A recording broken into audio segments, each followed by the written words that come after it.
मुक़द्दस सफ़र हज की शुरुआत अब हो रही है और अब जो आज़मीन हैं उनके मुक़द्दस सफ़र पर जाने का सिलसिला शुरू होगा।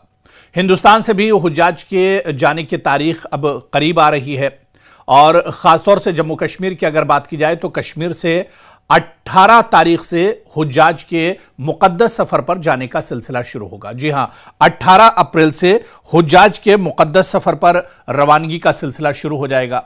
क्योंकि हज का मौका साल में एक बार आता है, इसके लिए पूरे साल दरअसल तैयारियां की जाती हैं। हिंदुस्तान में कई ऐसे पॉइंट होते हैं, कई ऐसे एयरपोर्ट होते हैं जहां से रवानगी होती है। खासतौर से जम्मू कश्मीर के जो हुज्जाज हैं उनकी रवानगी श्रीनगर एयरपोर्ट से होती है। तो ऐसे में अब श्रीनगर के आज़मीन की जो रवानगी है वो 18 अप्रैल से शुरू हो रही है।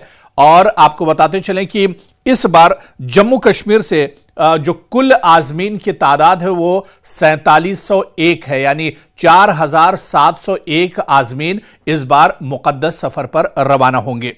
18 अप्रैल से ये रवानगी शुरू होगी। और इसके अलावा आपको बताते चलें कि इस बार 18 अप्रैल से श्रीनगर से रवानगी होगी और ये फ्लाइट्स का सिलसिला 20 मई तक जारी रहेगा। यानी कुल मिलाकर एक महीने तक ये जो हुज्जाज हैं, जो आज़मीन हैं, उनकी रवानगी का सिलसिला लगातार जारी रहेगा। दरअसल इस बार जो आज़मीन हज पर जा रहे हैं इसमें कई बहुत अहम बातें हैं। जो सबसे अहम बात कि इस बार मशरिक़ वस्ता में दरअसल तनाव है, बहुत ज़्यादा कशीदगी है। अभी इजराइल, अमेरिका और ईरान की जंग चल रही थी। हालांकि इस वक्त तो जंगबंदी है और जंगबंदी के बाद एक राहत ज़रूर मिली है, लेकिन अभी मुस्तकिल तौर पर जंग का खात्मा नहीं हुआ है।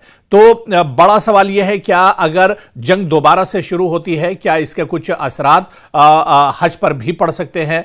क्या इसका कुछ असर जो है वो मुक़द्दस हज पर भी पड़ सकता है? हालांकि इससे पहले भी इस तरह के हालात कई बार आए, कई बार दुनिया के अलग अलग हिस्सों में कशीदगी रही, लेकिन हज पर असर नहीं पड़ा। लेकिन क्योंकि इस बार मशरिक़ वस्ता के अंदर ही हालात ख़राब हैं। आपको याद होगा कि जंग के बीच में ईरान ने कई बार अमेरिका में, सऊदी अरब में जो अमरीकी तंसीबात हैं उन्हें निशाना बनाया था, अमरीकी इंफ्रास्ट्रक्चर को निशाना बनाया था। ईरान की तरफ से कई ड्रोन और मिसाइल हमले सऊदी अरब और रियाद में भी किए गए थे।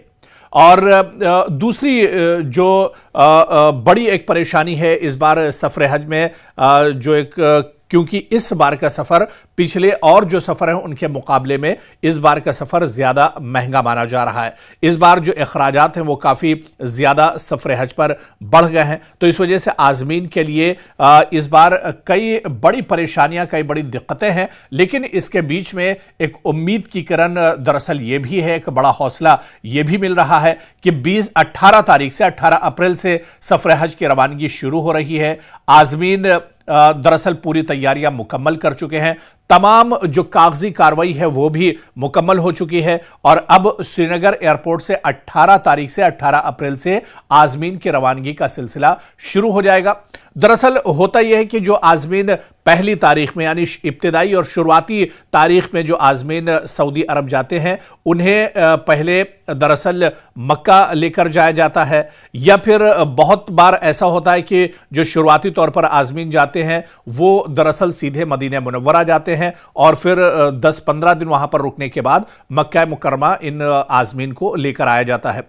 या फिर पहले आज़मीन मक्का मुकर्रमा आते हैं और उसके बीच फिर मदीना मुनव्वरा की रवानगी होती है। तो इस तरह से कुछ शेड्यूल रहता है। लेकिन हज के जो 5 अय्याम और जो सबसे अहम जो रुकन है उनमें दरअसल शामिल होना सबसे अहम होता है, जो हज के मेन अरकान होते हैं।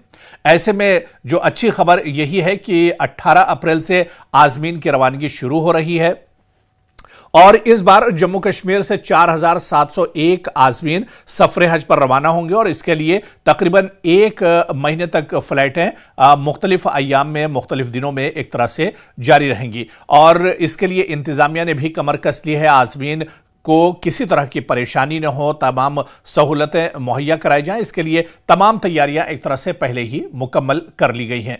एयरपोर्ट से लेकर जद्दा पहुंचने या फिर मक्का मुकर्रमा पहुंचने तक, वहां पर ठहरने, वहां पर उनके रहने, इबादत में किसी तरह की परेशानी न होने पाए, बहुत आराम से सफर हज का के ये जो पूरे अय्याम हैं फरीज़ हज के, ये बहुत कायदे से गुजरे। इसको लेकर इंतजामिया ने पहले ही तैयारियां मुकम्मल कर ली हैं। हज की तैयारियों को लेकर पहले ही हिंदुस्तान से एक वफ्द ने सऊदी अरब का दौरा किया था और वहां तमाम इंतजामात का जायजा लिया था। ऐसे में अब सऊदी सफर हज पर जाने के लिए आजमीन का जो पहला काफिला है वो 18 अप्रैल से रवाना होगा और 20 मई तक आजमीन की रवानगी का यह सिलसिला जारी रहेगा। हालांकि इस बार 4701 आजमीन की जो तादाद है वो माजी के मुकाबले में बहुत कम एक तरह से मानी जा रही है, वरना इससे पहले जम्मू कश्मीर से सिर्फ जो आजमीन की तादाद होती थी तकरीबन 10,000 के करीब हुआ करती थी, लेकिन इस बार यह तादाद घटकर 4701 है। लेकिन अच्छी बात यह है कि इस महंगाई के दौर में, जंग के इतने सख्त अय्याम में, और अब तो सऊदी अरब के अंदर मौसम भी बहुत ज़्यादा गर्म होगा, लेकिन ऐसे अय्याम में भी एक बड़ी तादाद आजमीन की सफर हज पर जा रही है। और हम यही उम्मीद करते हैं कि देश के लिए, जम्मू कश्मीर के लिए, भारत के लिए, पूरी दुनिया के मुसलमानों के लिए और सब के लिए, एकता और भाईचारे के लिए और अमन और खुशहाली के लिए ये आजमीन वहां पर दुआएं करेंगे और एक अच्छी नीयत के साथ ये सफर हज पर रवाना होंगे और बहुत कामयाब सफर हज जो मुकद्दस सफर है वो एक तरह से मुकम्मल होगा।